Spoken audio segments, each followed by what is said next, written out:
আসসালামু আলাইকুম রহমতুল্লাহ বারাকাতুহ। ওয়ালাইকুম আসসালাম রহমতুল্লাহ বরকাত। জি আমি বলেন। উত্তর চব্বিশ পরগনা থেকে বলছিলাম। বলছি জি। স্যার, আমার মায়ের বয়স হয়েছে প্রায় 80 বছর। তো এই শীতের সময় মানে আমি গিয়ে দেখলাম যে 5 বার করেই ওই এ করছে, তায়াম্মুম করে সালাত আদায় করছে। তা এটা কি ঠিক হবে?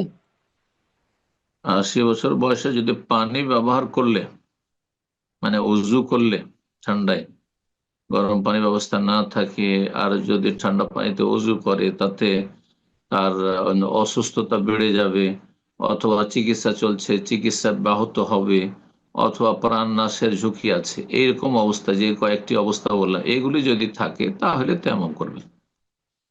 অথবা পানি প্রাপ্ত না হয়, ফালাম তাজিদু মান ফাতায়াম্মামু সাইদান তাইয়্যিবা, কিন্তু 80 বছর 90 বছরও যদি সুস্থ থাকে আর পানি ব্যবহার করলে কোনো শারীরিক এমন বড় কোনো ক্ষতি নেই, তাহলে একটু হয়তো ঠান্ডা লাগছে, যে ঠান্ডা হয়তো ক্ষতি করবে না, তাহলে উজু করতে হবে, তেমন চলবে না, তেমন দিয়ে সলাৎ হবে না।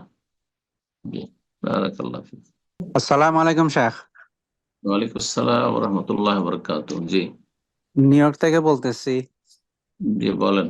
আমার প্রশ্ন হলো, উমরা করার সময় তোয়াফের পরে, উমরা হুম। সাথের যে তোয়াফ, এই তোয়াফের পরে সাই করার আগে কি আর কোনো আহ নফল নিয়তে তোয়াফ করা যাবে কিনা? না এরপরে না, করা মনে যাবে করেন সাই করলাম। না, করা যাবে না।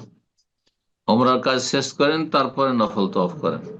আর এই যে সুযোগ পেয়েছি, তো মাতাফে নামতে পেরেছি, তো আমি কয়েকটা তওয়াফ করেই ফেলি সাত সাত করে, তো জায়েজ নয়। না, ওমরার ভিতরে নফল ঢুকাতে পারবেন না। ওমরার যে ওয়াজিব ফরজ কাজগুলো হচ্ছে, এগুলো সেরে নেন, আর তারপরে আপনি নফল করেন। জি।